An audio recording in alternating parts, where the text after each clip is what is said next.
নমস্কার। আজকের গল্প আমাদের সকলের প্রিয় রবি ঠাকুরের শুভা। মেয়েটির নাম যখন সুভাষিনী রাখা হইয়াছিল, তখন কে জানিত সে বোবা হইবে। তাহার দুটি বড় বোনকে সুকেশিনী সুহাসিনী নাম দেওয়া হইয়াছিল। তাই নীলের অনুরোধে তাহার বাপ ছোট মেয়েটির নাম সুভাষিনী রাখে। এখন সকলে তাহাকে সংক্ষেপে শুভা বলে। দস্তুর মতো অনুসন্ধান ও অর্থব্যয় বড় দুটি মেয়ের বিবাহ হইয়া গেছে। এখন ছোটটি পিতামাতার নীরব হৃদয় ভারের মতো বিরাজ করিতেছে। যে কথা কয় না, সে যে অনুভব করে, ইহা সকলের মনে হয় না। এই জন্য তাহার সাক্ষাতেই সকলে তাহার ভবিষ্যৎ সম্বন্ধে দুশ্চিন্তা প্রকাশ করিত। সে যে বিধাতার অভিশাপ স্বরূপে তাহার পিতৃগৃহে আসিয়া জন্মগ্রহণ করিয়াছে, একথা সে শিশুকাল হইতে বুঝিয়া লইয়াছিল। তাহার ফল এই হইয়াছিল, সাধারণের দৃষ্টিপথ হইতে সে আপনাকে গোপন করিয়া রাখিতে সর্বদাই চেষ্টা করিত। মনে করিত, আমাকে সবাই ভুলিলে বাঁচি, কিন্তু বেদনা কি কেহ কখনো ভোলে? পিতামাতার মনে সে সর্বদাই জাগরূক ছিল। বিশেষত তাহার মা তাহাকে নিজের একটা ত্রুটি স্বরূপ দেখিতেন, কেননা মাতা পুত্র অপেক্ষা কন্যাকে নিজের অংশরূপে দেখেন। কন্যার কোনো অসম্পূর্ণতা দেখিলে সেটা যেন বিশেষরূপে নিজের লজ্জার কারণ বলিয়া মনে করেন। বরঞ্চ কন্যার পিতা বাণীকণ্ঠ শুভাকে তাহার অন্য মেয়েদের অপেক্ষা যেন একটু বেশিই ভালোবাসিতেন, কিন্তু মাতা তাহাকে নিজের গর্ভের কলঙ্ক জ্ঞান করিয়া তাহার প্রতি বড় বিরক্ত ছিলেন। শুভার কথা ছিল না, কিন্তু তাহার সুদীর্ঘ পল্লব বিশিষ্ট বড় বড় দুটি কালো চোখ ছিল, এবং তাহার ওষ্ঠাধর ভাবের আভাস মাত্রে কচি কিশলয়ের মতো কাঁপিয়া উঠিত। কথায় আমরা যে ভাব প্রকাশ করি, সেটা আমাদিগকে অনেকটা নিজের চেষ্টায় গড়িয়া লইতে হয়, কতকটা তর্জমা করার মতো। সকল সময় ঠিক হয় না, ক্ষমতা অভাবে অনেক সময় ভুলও হয়। কিন্তু কালো চোখে কিছু তর্জমা করিতে হয় না।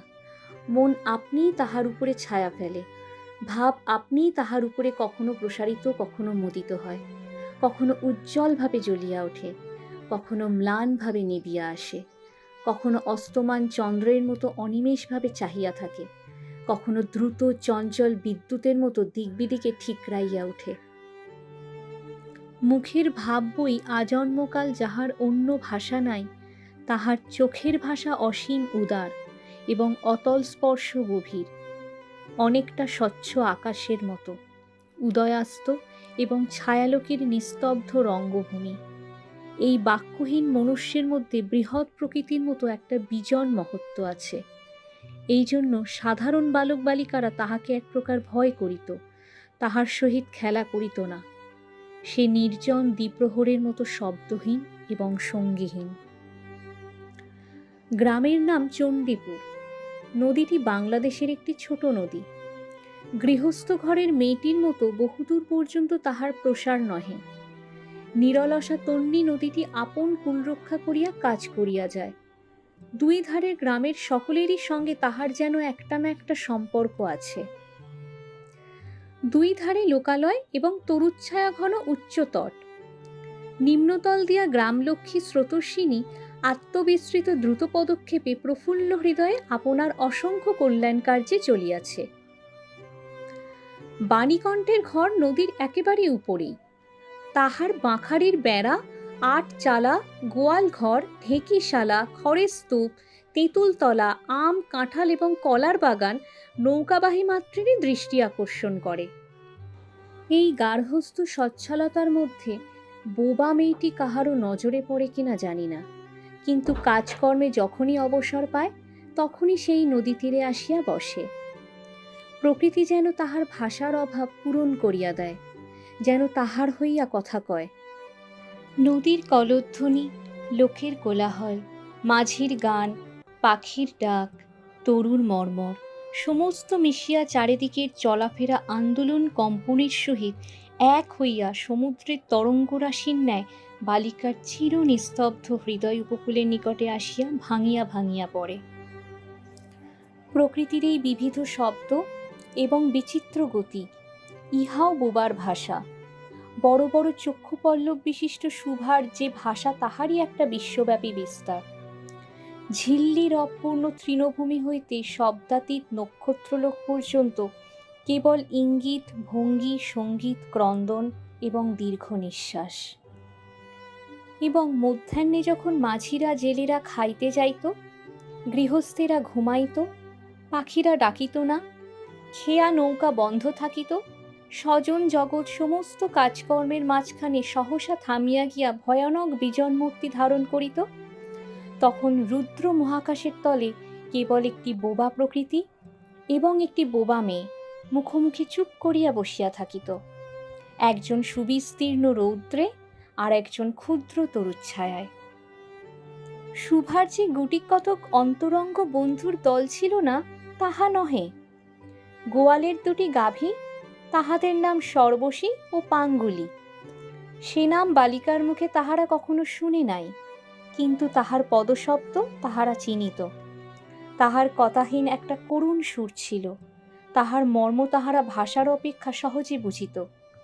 শুভা কখন তাহাদের আদর করিতেছে, কখন ভর্ৎসনা করিতেছে, কখন মিনতি করিতেছে, তাহা তাহারা মানুষের অপেক্ষা ভালো বুঝিতে পারিত। শুভা গোয়ালে ঢুকিয়া দুই বাহুর দ্বারা সর্বশীর গ্রীবাবেষ্টন করিয়া তাহার কানের কাছে আপনার গণ্ডদেশ ঘর্ষণ করিত এবং পাঙ্গুলি স্নিগ্ধ দৃষ্টিতে তাহার প্রতি নিরীক্ষণ করিয়া তাহার গা চাটিত। বালিকা দিনের মধ্যে নিয়মিত 3 বার করিয়া গোয়াল ঘরে যাইত। তাহা ছাড়া অনিয়মিত আগমনও ছিল। গৃহে যেদিন কোনো কঠিন কথা শুনিত, সেদিন সে অসময়ে তাহার এই মুখ বন্ধু দুটির কাছে আসিত।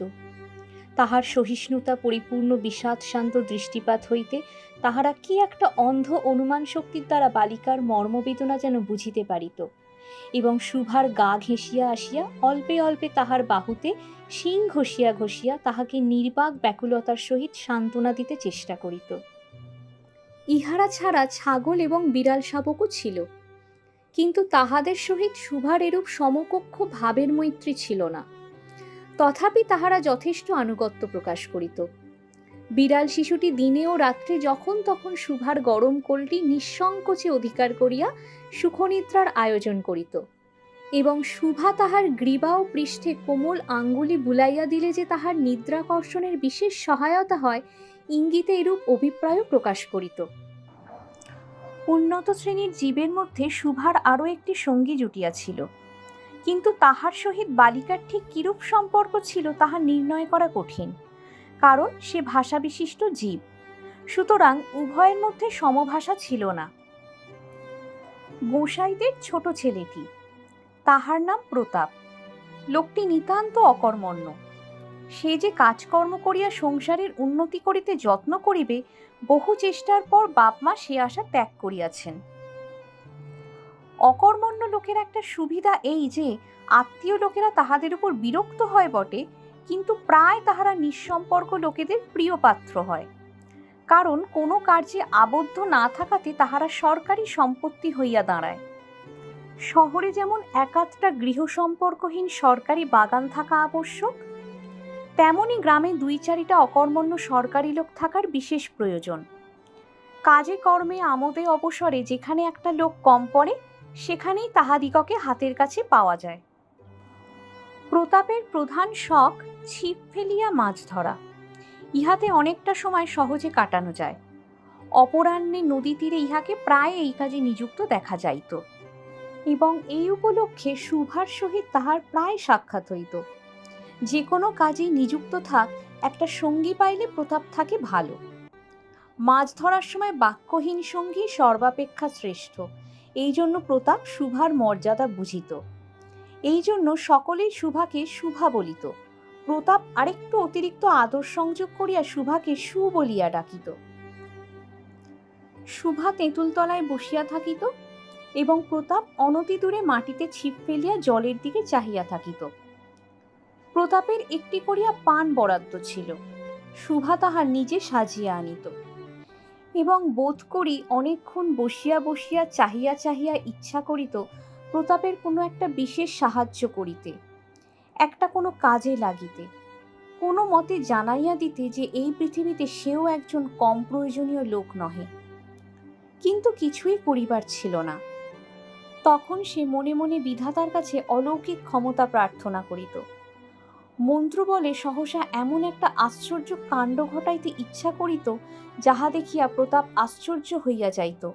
বলিত, তাই তো, আমাদের সুবীর যে এত ক্ষমতা, তাহা তো জানিতাম না। মনে করো, শুভা যদি জলকুমারী হইত, আস্তে আস্তে জল হইতে উঠিয়া একটা সাপের মাথার মণি ঘাটে রাখিয়া যাইত। প্রতাপ তাহার তুচ্ছ মাছ ধরা রাখিয়া সেই মানিক লইয়া জলে ডুব মারিত এবং পাতালে গিয়া দেখিত রূপার অট্টালিকায় সোনার পালঙ্কে কে বসিয়া? আমাদের বাণীকণ্ঠের ঘরের সেই বোবা মেয়ে সু। আমাদের সু সেই মণিদীপ্ত গভীর নিস্তব্ধ পাতালপুরীর একমাত্র রাজকন্যা। তাহা কি হইতে পারিত না? তাহা কি এতই অসম্ভব? আসলে কিছুই অসম্ভব নয়, কিন্তু তবুও সুপ্রজাশূন্য পাতালের রাজবংশে না জন্মিয়া বাণীকণ্ঠের ঘরে আসিয়া জন্মিয়াছে এবং গোসাইদের ছেলে প্রতাপকে কিছুতেই আশ্চর্য করিতে পারিতেছে না। শুভার বয়স ক্রমেই বাড়িয়া উঠিতেছে। ক্রমে সে যেন আপনাকে আপনি অনুভব করিতে পারিতেছে, যেন কোনো একটা পূর্ণিমা তিথিতে কোনো একটা সমুদ্র হইতে একটা জোয়ারের স্রোত আসিয়া তাহার অন্তরাত্মাকে এক নূতন অনির্বচনীয় চেতনা শক্তিতে পরিপূর্ণ করিয়া তুলিতেছে। সে আপনাকে আপনিই দেখিতেছে, ভাবিতেছে, প্রশ্ন করিতেছে এবং বুঝিতে পারিতেছে না। গভীর পূর্ণিমা রাত্রে সে এক একদিন ধীরে শয়নগৃহের দ্বার খুলিয়া ভয়ে ভয়ে মুখ বাড়াইয়া বাহিরের দিকে চাহিয়া দেখে। পূর্ণিমা প্রকৃতি ও শুভার মতো একাকিনী সুপ্ত জগতের উপর জাগিয়া বসিয়া যৌবনের রহস্যে পুলকে বিষাদে অসীম নির্জনতার একেবারে শেষ সীমা পর্যন্ত, এমনকি তাহা অতিক্রম করিয়াও থমথম করিতেছে। একটি কথা কহিতে পারিতেছে না। এই নিস্তব্ধ ব্যাকুল প্রকৃতির প্রান্তে একটি নিস্তব্ধ ব্যাকুল বালিকা দাঁড়াইয়া। এদিকে কন্যাভারগ্রস্ত পিতামাতা চিন্তিত হইয়া উঠিয়াছেন। লোকেও নিন্দা আরম্ভ করিয়াছে, এমনকি এক ঘরে করিবে এমন জনরব শোনা যায়। বাণীকণ্ঠের সচ্ছল অবস্থা, দুই বেলায় মাছ ভাত খায়, এজন্য তাহার শত্রু ছিল। স্ত্রী পুরুষে বিস্তর পরামর্শ হইল। কিছুদিনের মতো বাণী বিদেশে গেল। অবশেষে ফিরিয়া আসিয়া কহিল, চলো, কলিকাতায় চলো। বিদেশ যাত্রার উদ্যোগ হইতে লাগিল। কুয়াশা ঢাকা প্রভাতের মতো শুভার সমস্ত হৃদয় অশ্রু বাষ্পে একেবারে ভরিয়া গেল। একটা অনির্দিষ্ট আশঙ্কাবশে সে কিছুদিন হইতে ক্রমাগত নির্বাক জন্তুর মতো তাহার বাপ মায়ের সঙ্গে সঙ্গে ফিরিত। ডাগর চক্ষু মেলিয়া তাহাদের মুখের দিকে চাহিয়া কি একটা বুঝিতে চেষ্টা করিত, কিন্তু তাহারা কিছু বুঝাইয়া বলিতেন না। ইতিমধ্যে একদিন অপরাহ্নে জলে ছিপ ফেলিয়া প্রতাপ হাসিয়া কহিল, কিরে সু, তোর নাকি বর পাওয়া গেছে? তুই বিয়ে করতে যাচ্ছিস? দেখিস আমাদের ভুলিস নে। বলিয়া আবার মাছের দিকে মনোযোগ করিল। মর্মবিদ্ধ হরিণী ব্যাধের দিকে যেমন করিয়া তাকায়, নীরবে বলিতে থাকে, আমি তোমার কাছে কি দোষ করিয়াছিলাম? শুভা তেমনি করিয়া প্রতাপের দিকে চাহিল। সেদিন গাছের তলায় আর বসিল না।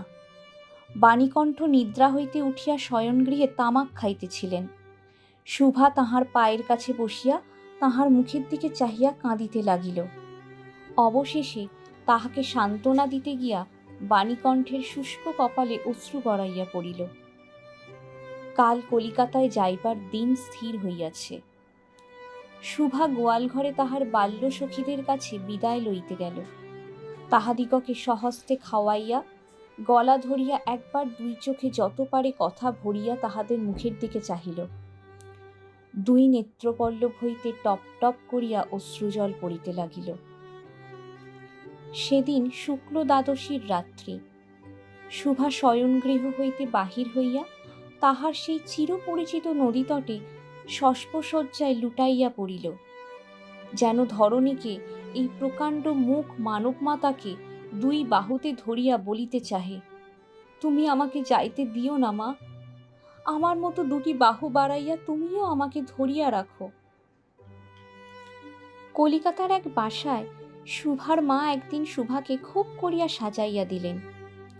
আটিয়া চুল বাঁধিয়া, খোঁপায় জরির ফিতা দিয়া, অলঙ্কারে আচ্ছন্ন করিয়া তাহার স্বাভাবিক শ্রী যথাসাধ্য বিলুপ্ত করিয়া দিলেন। শুভার দুই চক্ষু দিয়া অশ্রু পড়িতেছে, পাছে চোখ ফুলিয়া খারাপ দেখিতে হয়, এজন্য তাহার মাতা তাহাকে বিস্তর ভর্ৎসনা করিলেন, কিন্তু অশ্রুজল ভর্ৎসনা মানিল না। বন্ধু সঙ্গে বর স্বয়ং কনে দেখিতে আসিলেন। কন্যার মা বাপ চিন্তিত শঙ্কিত শশব্যস্ত হইয়া উঠিলেন, যেন দেবতা স্বয়ং নিজের বলির পশু বাছিয়া লইতে আসিয়াছেন। মা নেপথ্য হইতে বিস্তর তর্জন গর্জন শাসন করিয়া বালিকার অশ্রুস্রোত দ্বিগুণ বাড়াইয়া পরীক্ষকের সম্মুখে পাঠাইলেন। পরীক্ষক অনেকক্ষণ নিরীক্ষণ করিয়া বলিলেন, মন্দ নহে। বিশেষত বালিকার ক্রন্দন দেখিয়া বুঝিলেন ইহার হৃদয় আছে, এবং হিসাব করিয়া দেখিলেন যে হৃদয় আজ বাপ মায়ের বিচ্ছেদ সম্ভাবনায় ব্যথিত হইয়া উঠিয়াছে, সেই হৃদয় আজ বাদে কাল আমারই ব্যবহারে লাগিতে পারিবে। শুক্তির মুক্তার ন্যায় বালিকার অশ্রুজল কেবল বালিকার মূল্য বাড়াইয়া দিল, তাহার হইয়া আর কোনো কথা বলিল না। পঞ্জিকা মিলাইয়া খুব একটা শুভলগ্নে বিবাহ হইয়া গেল। বোবা মেয়েকে পরের হস্তে সমর্পণ করিয়া বাপ মা দেশে চলিয়া গেল। তাহাদের জাতীয় পরকাল রক্ষা হইল। বর পশ্চিমে কাজ করে, বিবাহের অনতিবিলম্বে স্ত্রীকে পশ্চিমে লইয়া গেল। সপ্তাহখানেকের মধ্যে সকলেই বুঝিল নববধূ বোবা। তা কেহ বুঝিল না সেটা তাহার দোষ নহে, সে কাহাকেও প্রতারণা করে নাই। তাহার দুটি চক্ষু সকল কথাই বলিয়াছিল, কিন্তু কেহ তাহা বুঝিতে পারে নাই।